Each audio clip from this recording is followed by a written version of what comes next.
Lehenengo aldiz, X-piak aurkitu zituena Wilhelm Röntgen dugu, bera da fisikari alemaniarra, batez ere lan egin zuen 19. mendearen amaieran eta 20. mendearen hasieran, eta X-piak aurkitu zituen 19. mendearen amaieran.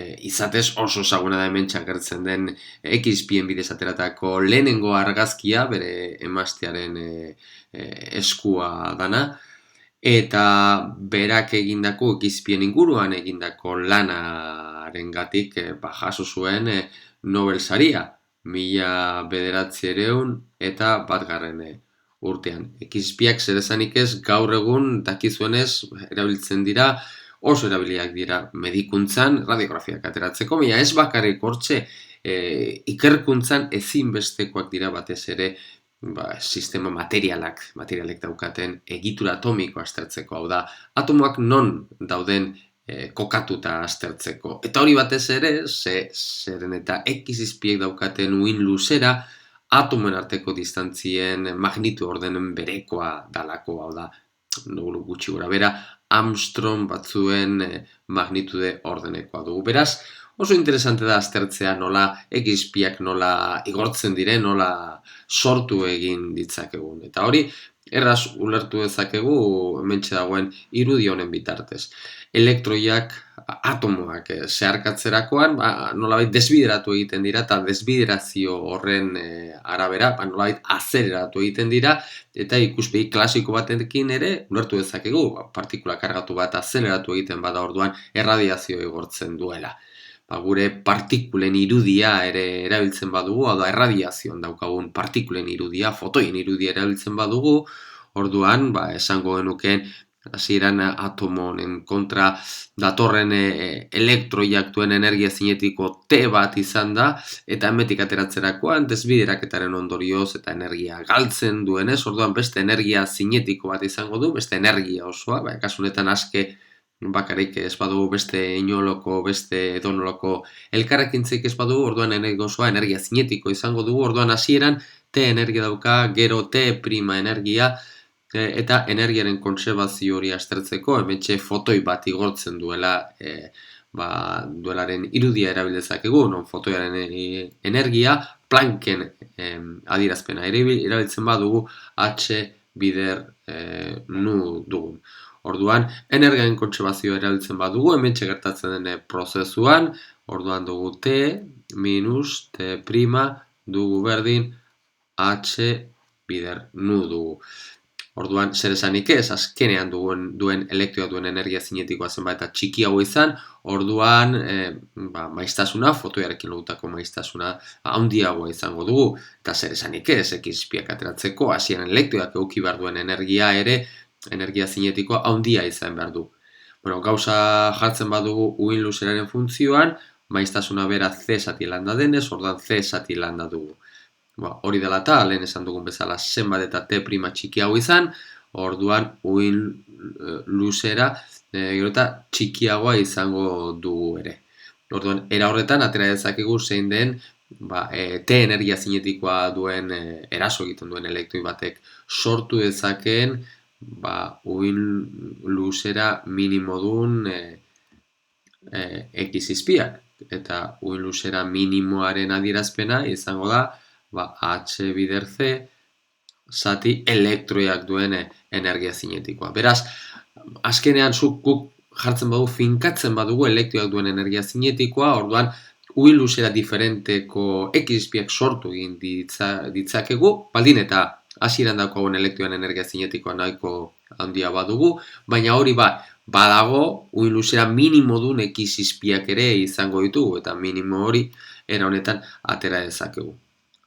Hementxe erdian dugun irudia, hementxe dugun irudi honetan, da benetako irudia, izatez, hause dugu elektroi batek utzitako traza. Eta hementxe ikusten da nola elektroi hori nola dezeldatu egiten dela, hainbat fotoiak igortzen dituelako, hainbat X-izpiak igortzen dituelako. Eta nola posiblea da elektroi batek utzitako ibilbidea ikustea. Horretarako erabiltzen da laino kamera bat. Hementxe dugu laino kamera bat.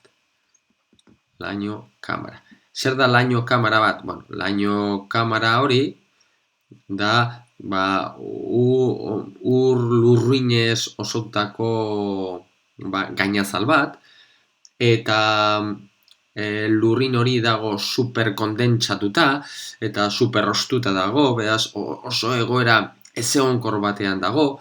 Orduan partikula kargatu bat hortik pasatzen denean, orduan nahiko energia badu batez ere, orduan ionizatzen du hortxe ur tanta ur partikula horiek, eta ur partikula horiek ionizatzerakoan, orduan kondentsazio nukleo batzuk bihurtzen dira, eta horren inguruan erraz sortzen dira ur tantak.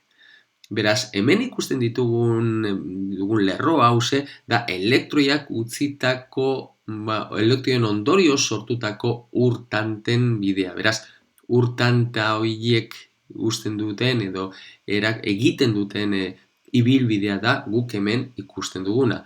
Beraz, da era ez zuzen bat ikusteko elektroiek jarraitzen duten ibilbidea ikusteko. Izatez, aipagarria da, X-izpien igorpena hause adierazteko, badagoela izen bat, eta hause da Bremsstrahlung izena dugu, era honen bidez sortutako X-izpien. Beraz, prozesu horri Bremsstrahlung prozesua. Beraz, elektroia frenatu egiten da, hitza bera alemaniera, beraz, frenatzeo, balastatzearen lotutako hitza alemaniarra dugu. Beraz, frenatzearekin, energia galtzearekin lotutako X-izpien, fotoien sorkuntza dugu. Izatez, nolabaiteko, era honetan sortzen dira gaur egun ere X-izpiak. Hementxe dugu horren irudi simple bat hori bera ikusteko. Beraz, azken finean, hementxe egiten dana, lanperetan eta egiten den bezala, lehengo filamento bat berotu egiten da, beraz, korrontearekin. Berotzen denean, orduan elektroiak hementxe barruan dauden elektroiak nahiko energia daukate, orduan hemetik filamento honetatik askatu egiten dira. Askatu bezain laster, orduan elektroi hauek azeleratu egiten dira, bi hauen artean potentzial diferentzial bat aplikatuz. Potentzial diferentzia hori kilovoltiokoa izan behar da. Beraz, potentzial diferentzia oso handia izan behar da. Orduan hori dela eta, orduan hementxe daukagu material bat, eta material honen kontra elektroiek jotzen dute. Zer esanik ez, kilovoltioko potentzial diferentzial bat aplikatzerakoan, honetara iristerakoan elektroiek izango duten energia izango da kiloelektroi volteko energia.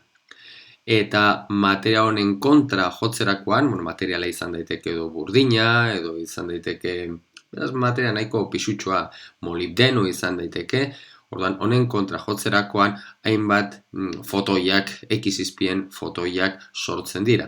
Beraz, era honetan, eta sortuta, orduan, erabiltzen dugu, bai esperimentutarako edo beste gauza batzuetarako. Orduan, era honetan sortu egiten dira X-izpiak.